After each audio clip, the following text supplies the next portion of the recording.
Welcome to Nourishing the Mother, where inspired women talk about the journey of motherhood through the common thread of parenting, relationship, and sexuality as a path to consciousness. We keep our conversations honest, our experiences real, and our philosophies exploratory. We believe that in order to raise incredible humans, we first have to raise ourselves. We know that in order to rock the family, you've got to nourish the mother.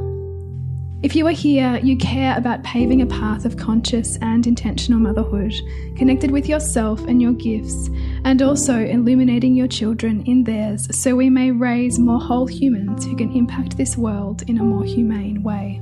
If you desire to integrate this learning practically and supportively into your life, then Soul-Driven Motherhood is your space to go deeper.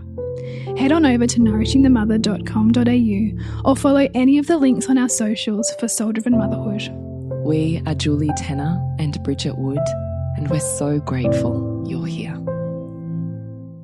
Hello and welcome to Nourishing the Mother. I'm Bridget Wood. And I'm Julie Tenner. And today's podcast is exploring the fantasies of motherhood.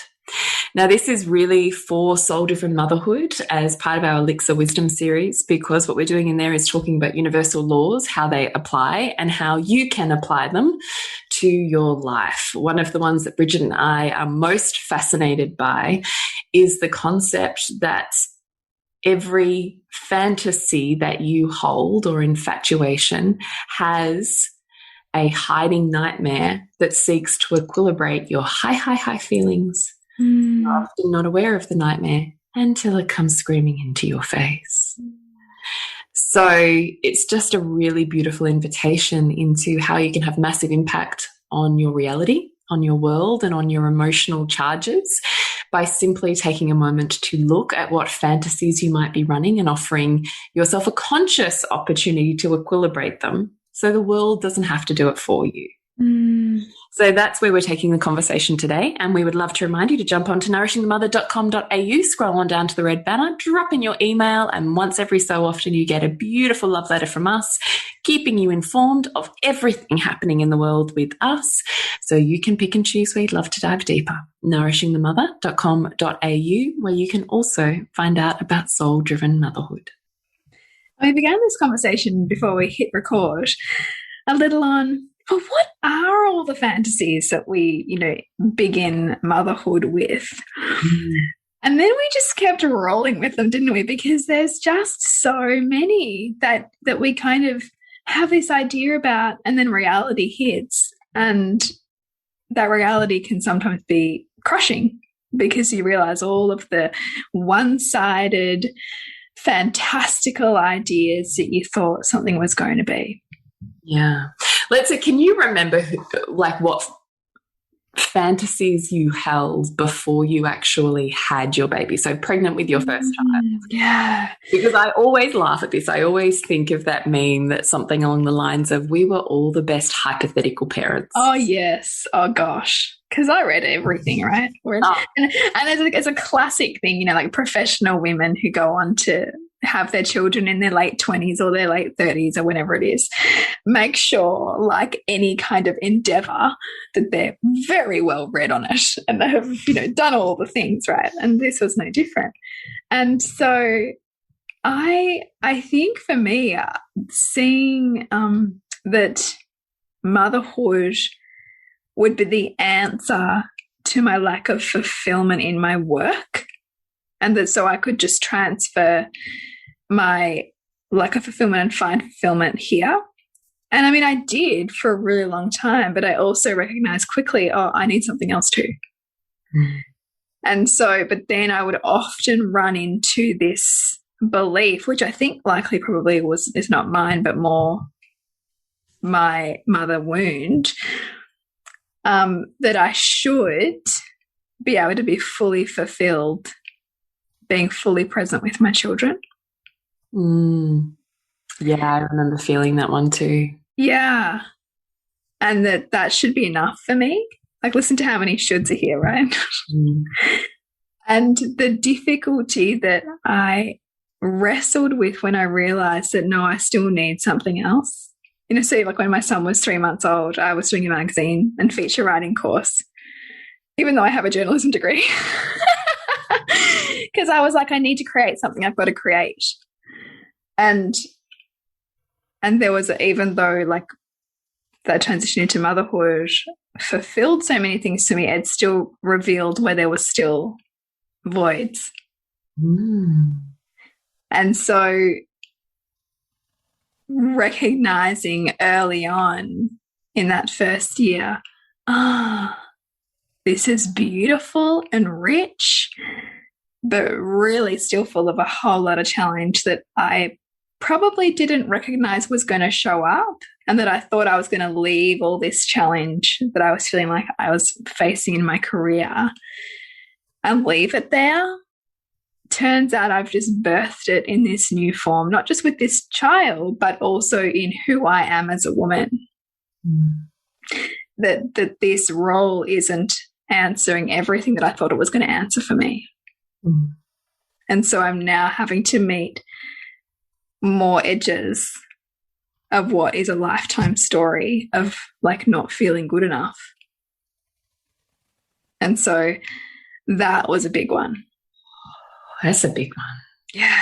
Well, I really want to honor that, because I actually think that's hugely courageous, just to see it and name it as well. Yeah. And that, I think ask any mother, and the first year of your first child's life fucking blows you wide open. Yeah. And I think the bigger the fantasy, the bigger the crushing nightmare, right? Yeah. Well, maybe you don't so much hit that in the first year. Sometimes it comes when the baby becomes a toddler. Because as a society, we infatuate with babies and tend to resent the toddler. So if we as women or mothers have infatuated with our baby and all of their deliciousness and not seen wider, then we'll find the toddler years particularly hard, because we have to meet more of them sometime. And if we don't meet the edges when they're babies, we meet the edges as they grow. So I recognize that that's also where it shows up. Yeah. More of ourselves too, right? Because whenever we lose ourselves in anything or anyone, which is really ultimately the definition.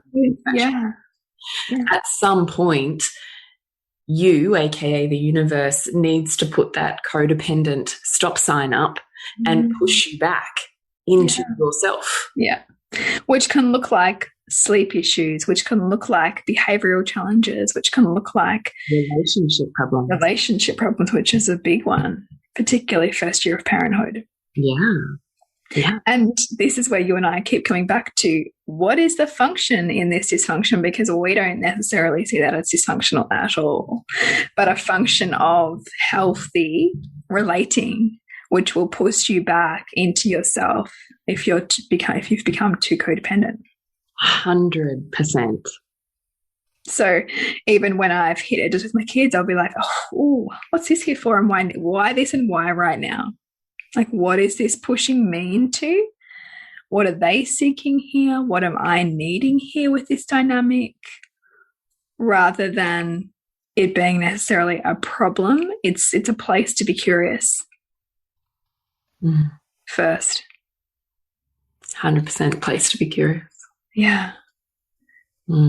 So, yeah, that one would be big. And I mean, I still maintain that I don't know that motherhood was a place to really lose myself. It is a place I continually find myself. I find it deeply rich for all of the ways in which I meet my conditioning, or I meet my beliefs and go, oh, where'd that come from? Hi, you know. And I love that. Like, I love that, but I also fucking hate it, because it's like, Jesus, that's like intense. Some of the things we don't realize we're holding on to, but that likely lurk in our subconscious and then pop through into consciousness at just the right time, through just the right conduit, whether that's our children or our relationship, right? I often think too, like when I look at the evolution of your working relationships and how much did you know, your timeline of like conscious relating map alongside your own development in motherhood. Because, you know, just like our children go through their child development, we're constantly going through our own developmental process. Yeah. And we never stop. Like, so we have this, I think it's hilarious that, you know, we as adult humans think that we're so much bigger and wiser than children, but like we're all children, all on a developmental process, right? Just looks different. Like, yeah, totally. Constantly being initiated all of the time. Yeah, / humbled. Initiated / humbled, whatever that looks like. Yeah. Yeah, totally. I think when I hear your story, I think my version of that for me was my inner monster. So I did all of my research was birth focused. Yeah. And I did basically nothing parent focused from there. I don't know what I thought was going to happen. I think Which is funny for you because you had such a great mother wound. Yeah, but I actually think that that was what constructed the biggest fantasy that I perceive I've ever run, which is I will be nothing like her. Yeah. Yeah. Ouch. And so by virtue of being nothing like her, which was my fantasy, that it would heal all ails. So there wasn't a void to read on. Yeah. Because I knew what I wasn't going to be, which in some way is just as big a fantasy as you will be. Right? And like that's just the biggest, the moment that you initiate that belief and keep reiterating that belief is the moment that you are continuing to feed its opposite. Right. Which is that you are going to be everything like her. Right. Which was why my first year with Heath was fucking brutal.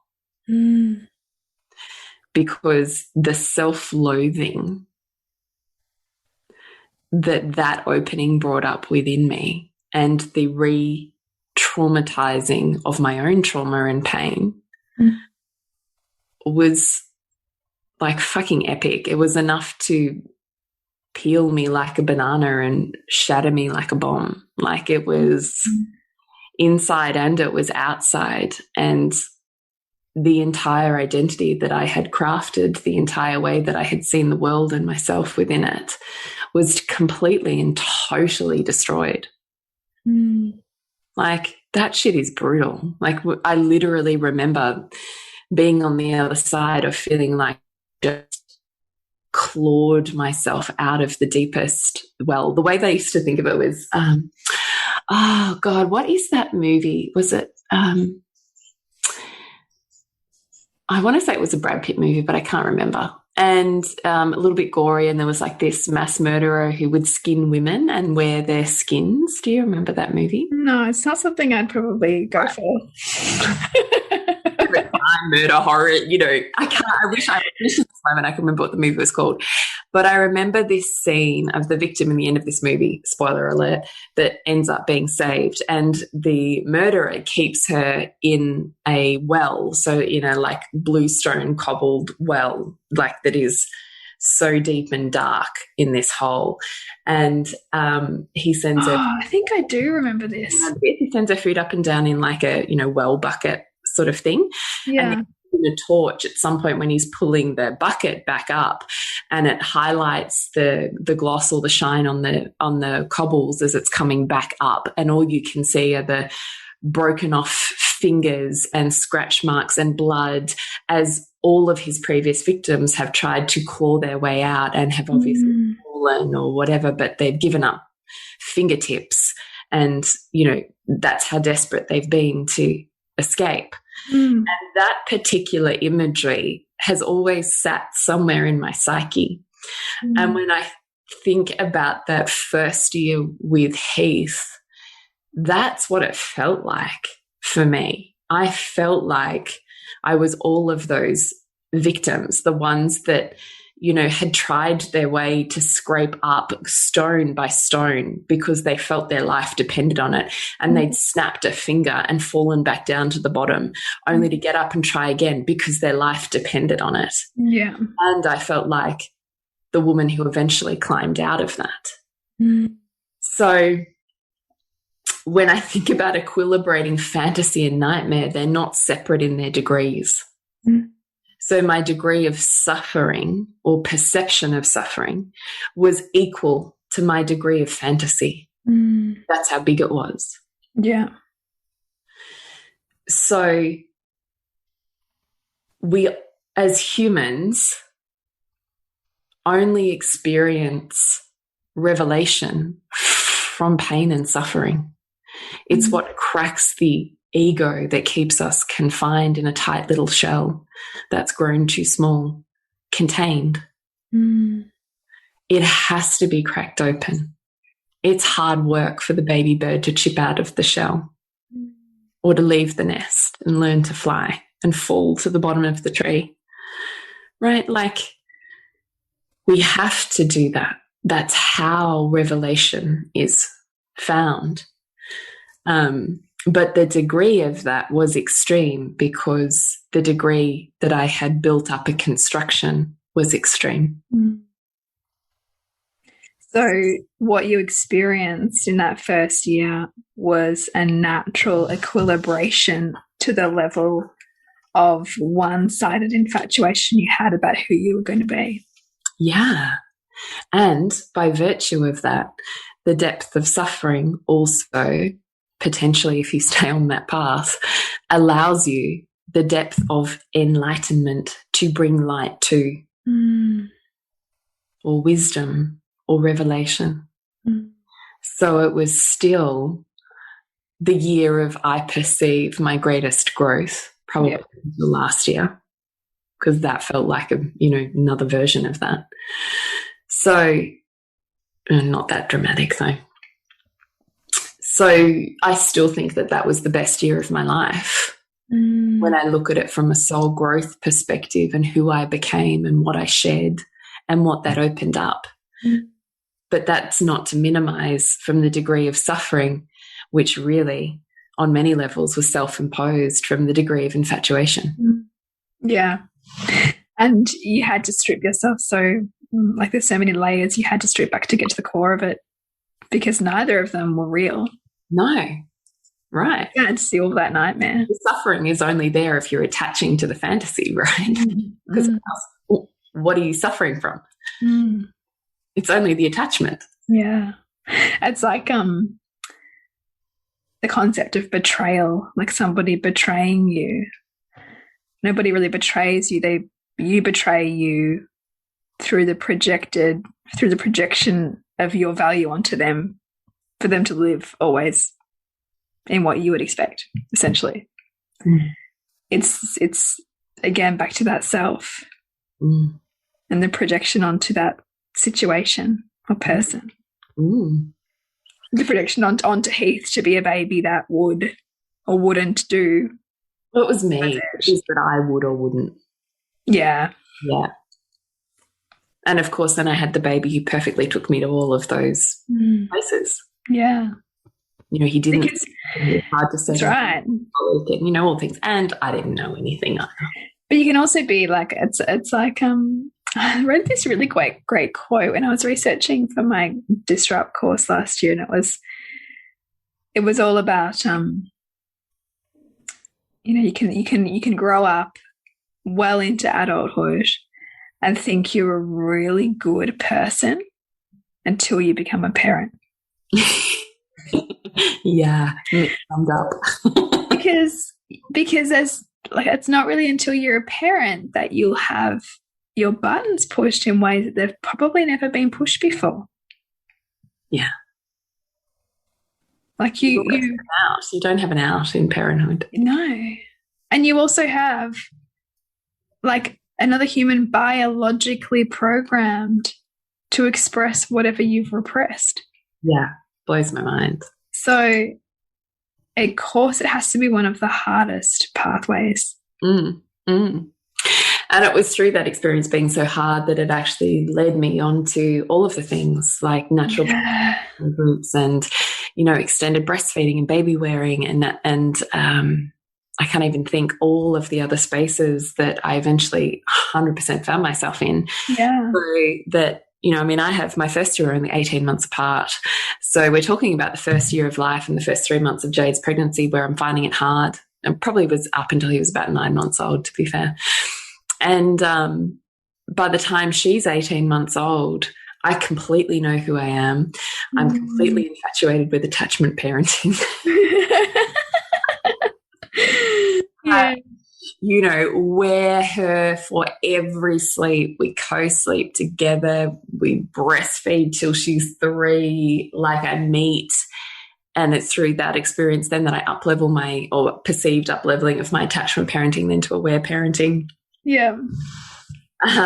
And each time I can see the fallout from that. So co-sleeping is the best solution for your children's health and development until you meet your rageful monster when they're not sleeping and they're kicking you at night or climbing up the ladder. And I'm like, no, that's fucking it. There's a level, and it doesn't have to mean that it diminishes your relationship or their intelligence. It's a pivot point, right?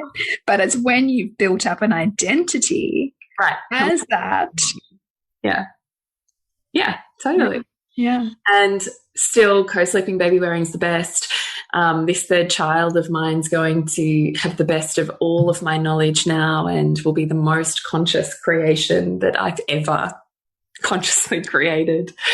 And, you know, I'm here just to devote the entirety of myself in a way that I'd never allowed myself to be so utterly devoted, because there'd always been work and things that I wanted to do. So I never had totally developed, like I had never 100% given myself to my children, because I've always had a business. I had a business with Heath, had a business with Jade, always. So there's always been a split for me around how much of me was invested in motherhood. Whereas for Lola, I stopped everything. I will be nothing but devoted mother. And this will be the most conscious, no regrets, play it all on the dance floor, most delicious experience of my life. Well, one, she didn't want to co-sleep. And that was the first one that was so hard for me to let go of. This child who, and I was still like, co-sleeping's the best, certainly for newborn. Yeah, yeah. No other concept. Like, yeah, when they get old, I mean, I moved Jade out of my bed when she was like 7 months old. Maybe she was older. She's probably like 11 months old. Can't remember. I remember her starting to annoy me at 7 months old and climbing me like a ladder. And by 11 months, I definitely remember her being in her own bed.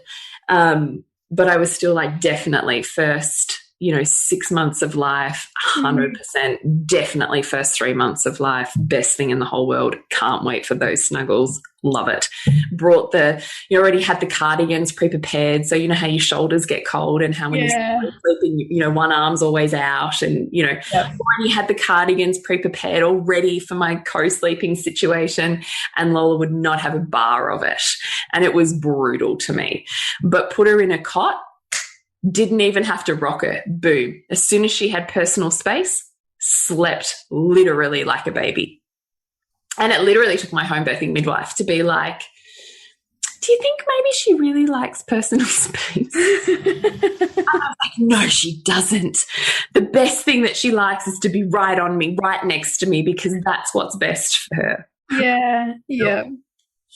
And I still remember how much I howled when my midwife was there and I laid her in the cot and she just went to sleep after so many nights of not sleeping at all. Gosh, that's amazing. Oh, and she was literally the unicorn baby. Now I kind of realized that, there was other things at play. But in terms of a baby, she was sleeping through the night by, seriously, like 5 weeks old. Put her in a cot, boom, just slept like an angel. Never had that before. So all of a sudden I was like, oh my God, I've judged these cot sleeping mothers my whole life. And now I'm like, I'm that woman. I'm the best thing in the whole world. How have I not seen this before? Yeah. So, whatever you judge, you breed, attract, or become. Yeah, right. God. So here I am, cot sleeping mother. And then Lola, my beautiful conscious creation that I just wanted to devote my all to, slowly and slowly, the older she got, required that I devote more of myself to her until there is no piece of me that isn't entirely consumed by her, to the point where she also has the perfectly manifested body in which she can't move without me. Like, I move her body. So I got my Velcro baby. I got my attachment with zero space and an invitation to meet everything 24 hours a day, 7 days a week, without respite, literally. Like, literally. And I think that I needed so much attachment before I detached from the fantasy of attachment.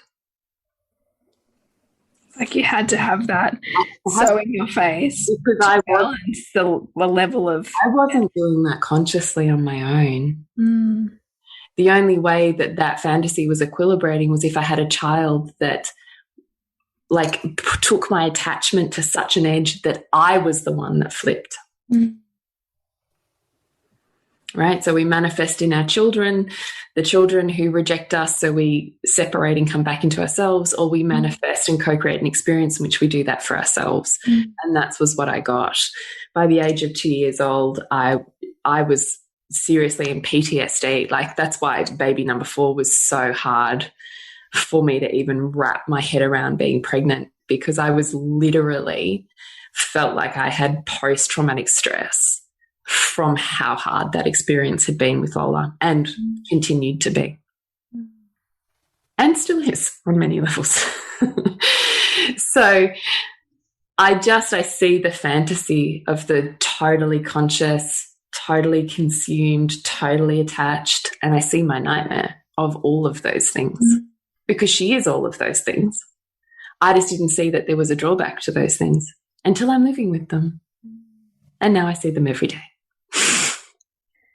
It's just so amazing, isn't it? Like, you just go. Be careful what you wish for.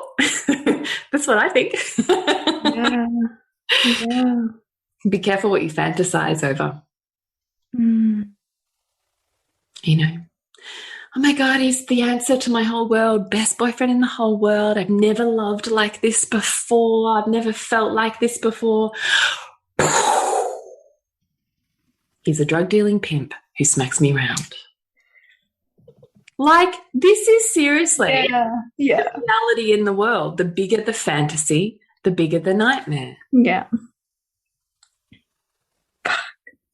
And yet we live in a world that just sells the fantasy. Like, you know, and like, if you look at our obsession with entertainment, our constantly on all of the time dopamine hit, like short-term gratification, I mean, all those things are so fantasy driven, and we're told to celebrate the fantasy and to live in the fantasy.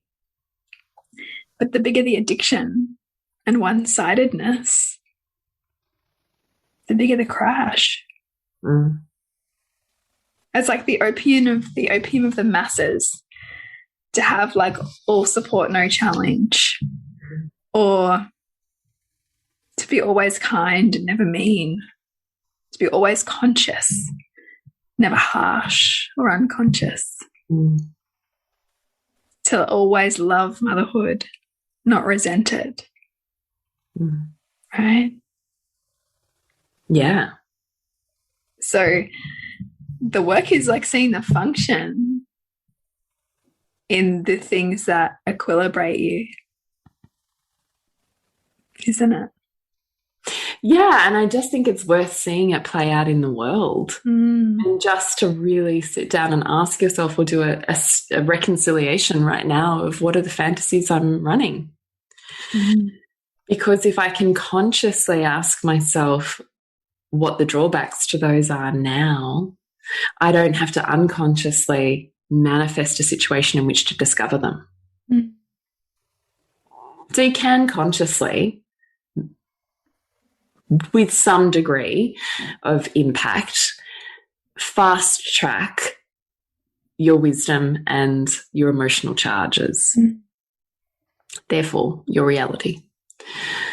And I think fantasies are one of the best and most interesting. They're actually, I think, the hardest ones for us to get really honest with ourselves about. Yeah, I was thinking about that because I'm thinking, I don't know if I'm running fantasies at the moment, but of course we are. We all are, because that's human nature. Yeah, I just think we don't see them, or we don't want to see them, or we just can't even imagine that there's a drawback to that thing we love. Or a drawback to that thing that we think could only be one way, could only be this. And like, I'm working with a client at the moment on this quite intensely, and you'll know your degree of infatuation when your sensory and motor functions are so trained to only see something a particular way, and that like your vision, which usually is peripheral and like can see wide on things, is super, super, super, super narrow on this particular topic. And that your physiology is also kind of plugged into like the feeling of like fantasy even in your body at the idea of having that thing, so that every like sensory feeling within you and every waking consumption that your brain's trying to go on is all orienting towards that experience. You know, you're running an epic fantasy on what that would be like to have, right?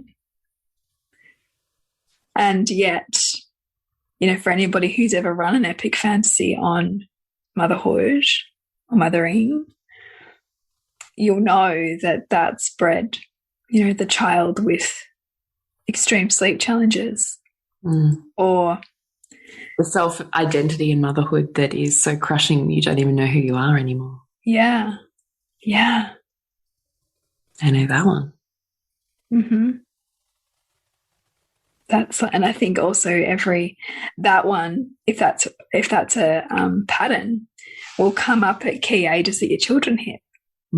If you self-identify so much with motherhood that as they represent ages that create distance from you and your identity as that for them, then if you're not conscious, you'll make it about them and not about actually your own differentiation and equilibration. I actually think we do that I think we project way more than we even remotely want to own. Yeah, me too. It took me a really long time to see how I was like vomiting my top values over certainly my first two children. It took me a really long time to even, well, firstly to conceive of that, and secondly to even see that. In terms of like, I think our way is just like the only best way for this world to run. Like even that just blows my mind sometimes, because I remember how like you absolutely don't treat children like that. You treat them like this. Like how could you even possibly, there's no other way. Yeah, extreme black and white thinking. Yeah, I just, like that's how everyone on some level is thinking about their own top values. Yeah. And because yeah, that's right. Because in our highest values, we are more, you know, like kind of we're more ordered and organized, which means we're likely to be more, well, this way is right, you know, self-righteous, less nuanced, because we have certainty until we don't. Yeah, and just we take it upon ourselves to assume that what we know of the world to be true and most meaningful is what we wish to impart upon our children. But it may not be in the greatest alignment with their own vision, mission, and values. That's why it's like that practice to constantly come and like ask yourself, like, who are they right now? Like, who are they really? Yeah. When I take off like my like lens of projection onto what I want for them, who are they showing me that they are right now? Yeah. And can I let go of what I thought I had in mind for who they're revealing themselves to be and what they need? What can I love beyond them supporting my top values? Yeah. Can I love someone when they challenge my top values? Because that's really love. It's easy to love someone who loves what you love and sees the world the way that you do. Far harder to love someone who challenges the way that you see the world. And yet I would argue probably a deeper love. Yeah. Because it's less conditional. Yeah. Yeah. Those of us who seek such unconditional love and yet are so conditional in the way that we love humans around us. Yeah. It's big. So when you are exploring the fantasies of your own motherhood and how they're creating your current reality or emotional charges as you come running into the equilibrating nightmare, it's just designed to bring you back to an equilibrium or a state of homeostasis of greater love and capacity to love where no one's in a pit or on a pedestal. That's ultimately the universal orchestration of it is for greater, deeper, wider love of you, for you, with you. But you have some level of consciousness that plays into that about whether you do it for yourself or you wait for the world to do it for you. And I think that that is the invitation here in looking at what are the fantasies or watching around you. Whoa, that is a big fantasy. I'm kind of biting my lip as I'm squinting as I go, whoa, where's that person going with that? That seems really like that's going to be hard. And yeah, I mean, the classic one is you see it in relationships. Oh, that's why I'm wincing, because I'm like, ooh, really? Yeah. Yeah. He's so amazing. Oh my God, I'm just so in love with him. I've never felt like this before. Not like this. This is different. Alarm bells. I'm like, oh no. Because unfortunately, I mean, I made a pretty snide joke before, but the reality is that cliche happens more often than we realize. Yeah. And nightmares come in many, many, many different forms. So, yes, lose yourself in feeling, but don't lose yourself so completely that you are not also aware of a drawback to this situation, to this support, to this feeling. You just got to know. I don't know what I'm trying to say here. Help me out, Bridge. I think just be aware of the fantasy. And notice when you when you're in, like, in an infatuation or in a fantasy, when you notice like that your language is really speeding up, that your inflection's going higher, that kind of you're a bit like a runaway train, and that you find yourself always wanting to talk about this one thing. And it's big in your life and it feels dramatic or it feels electric. That's not necessarily your soul talking to you that you're in alignment. It's your fantasy feeding itself. And so what would be the drawbacks of what you see as perfect? Definitely. Drawbacks to top values, drawbacks to your 7 areas of life. And if you want to come and do a workshop with us on that, then Soul Driven Motherhood is your place to do that. And we would love to have you bring consciousness and enlightenment to your life as it exists now and as it evolves. You can find out more about Elixir, the Wisdom Series, and Soul Driven Motherhood this month at nourishingthemother.com.au, Nourishing the Mother on Facebook and Instagram. And to connect with you, Bridget, it's bridgetwood.life. And you, Jules? Is julietenner.love. Beautiful. Remember to nourish the woman, to rock the family. And we'll see you next week when we continue to peel back the layers on your mothering journey. Thank you so much for listening. We literally couldn't do this without you. Please share this podcast with anyone you think it would be medicine for. And if you're ready to ask, in what ways can I show up more fully, live more meaningfully, parent more wholly, and love more unconditionally? How can I mine the wisdom from the experiences of my life and expand into those challenges? Then you're a soul-driven, heart-led mama who's ready for conversations and a community that supports her journey. Come join Soul Driven Motherhood. We'd love to have you. And if you feel like giving back a little to this free content, please rate us on iTunes or Facebook, all of which helps the podcast reach more mamas who need this type of tonic for the soul.